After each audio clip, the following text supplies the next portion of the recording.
Alan, let me just sort of turn to you for a moment, because you spoke quite a lot about the need for trust, for, to some extent, a new social compact. Now, what is unfortunate part of our history as South Africa is in crises, we default to a law and order solution. We see it in strikes. We've seen it in many other areas, and there seems to be tendencies of that default to sort of a law and order, and not necessarily in the best sense. Sometimes quite draconian, quite authoritarian.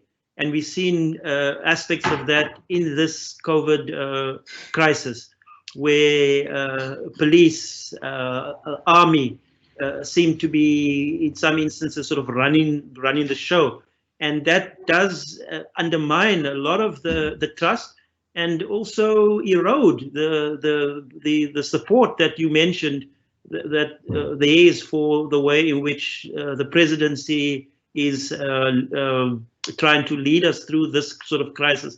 Maybe you can share a little bit of your insights into why that has sort of been the case, and how do we try to challenge that, to roll that back, and see this as an opportunity to have a, not only to look at the economy differently, but also how we deal with crises and have a more humanitarian response, as opposed to this law and order response. Yeah, it's difficult for me to speculate about exactly why some of those things have happened. Clearly, I think in the law and order sphere, it's a kind of our past coming back to haunt us. We have a history of authoritarian institutions, which we began to reverse, I think, in the first decade and a half of our democracy. But then, ominous signs happened when, under President Zuma, military titles came back into the police force, and the police started to be used for purposes that they really weren't intended to be in a democracy. So there've been progress, and there've been setbacks, and there can be progress again. In the in the whole area of trust, if you think back to when Zola Skweyiya was the Minister of Social Development, the relationship that he built up with non-governmental organizations, with NGOs, the relation built up in the Mbeki era between the health department and NGOs, also in parts of the Zuma era, have been fantastic, and that interaction has been terrific, and those seem to go backwards and forwards.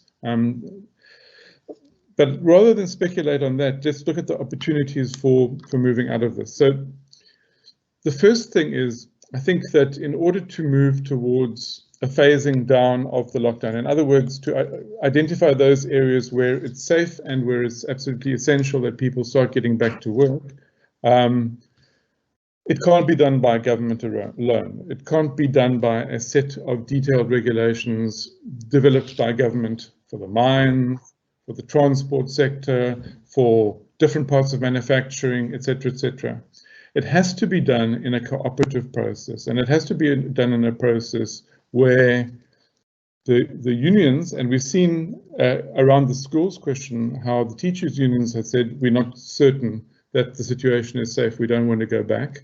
We've seen in other sectors where the unions have said, we want to be, I think it was in the mines even, they said we want to be certain that the correct conditions are in place. Now this is an ideal opportunity to rebuild a trust relationship, for government to facilitate a conversation between employers and employees in the key sectors that we have to move back into production, about the protocols, what kind of protocols, the details of those protocols, how to implement them, who's responsible for what, and so on. So I think at a sectoral and subsectoral level, there are terrific opportunities for for social compacting, or even not to be so fancy about it, just for people to get together from different sides of the table and work out the way forward together. I think in the longer term, it's probably necessary to try to do that at a broader national level. As Iraj has correctly pointed out, most of the countries of the world are digging quite a big, deep hole in the debt that they are incurring.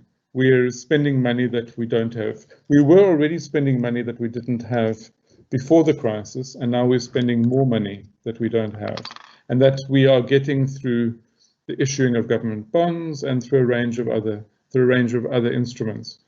Now, to get back from there, we're going to probably have to have very high-level deals between government, business, and labor around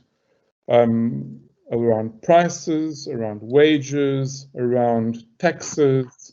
I think there is scope, if we have the imagination and if we have the leadership that, I know we do have, but it doesn't always come forward.